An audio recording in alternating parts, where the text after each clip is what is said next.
اللهم صل على خير البشر. اعملوا لايك واشتراك واضغطوا على الجرس ليأتيكم جديد. ادعمونا في قناتنا الرياضة واكتبوا لنا في الكومنتار وادعوا لنا بشيء.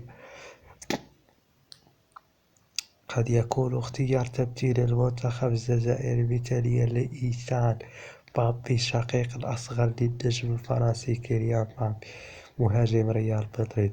لا يزال اسم بابي يثير حسب مشجعي كرة القدم، ولكن إذا كان كيليان قد صنع التاريخ بالفعل للمنتخب الفرنسي، فقد حان الوقت دور لإيثان شقيق الأصغر جد الاهتمام.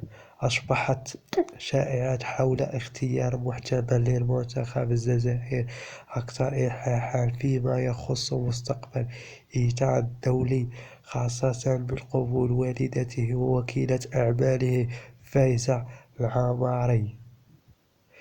إيثان بابي تألق في الدوري الفرنسي. أظهر اللاعب وسط الشاب الذي انتقل هذا الصيف إلى نادي ليل قدرات كبيرة في السرعة، ولم يفت مراقبين أداء رائع في الجولة الافتتاحية للدوري الفرنسي، لكن الأهم من ذلك هو مستقبل الدولي.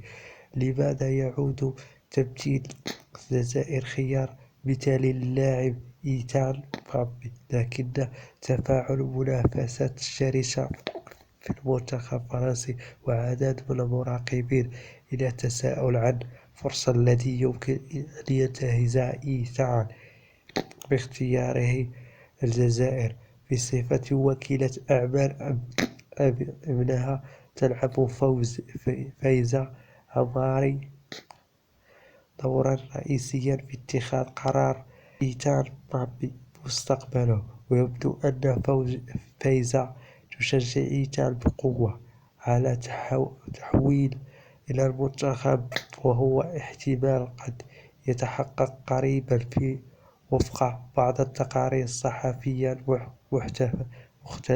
مختلفة. وبالتالي فإن فكرة الانضمام إلى الجزائر قد تكتسب مزيد من الثقل بالنسبة لإيثان ووالدته، وترى فايزة في هذه الخيارات فرصة لإيثان التألق على الساحة الدولية، وهي فرصة قد تكون بطيئة في قدوم إذا انتظر مكانه في المنتخب الفرنسي. وقد يكون اختيار الجزائر لكرة القدم مهتما جدا، ويمثل هذا الملف الشخصي، حيث يمكن لإيثان بابي بصفته أن يجلب قيمة مضافة حقيقة للمنتخب الجزائري.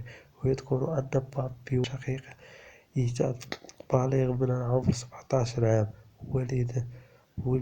والد من أصول كاميرونية والأم من أصول جزائرية. اعملوا إن كنتم تريدون إيثان فاكتبوها لنا في الكومنتار وشجعونا، ونتمنى حظا سعيدا للمنتخب الجزائري في إقصائيات وفوز بكثير من المواهب إن شاء الله. اعملوا لايك واشتراك واضغطوا على الجرس ليأتيكم جديد. ادعمونا في قناتنا الرياض واكتبوا لنا في الكومنتار وادعوا لنا بالشفاء إن شاء الله.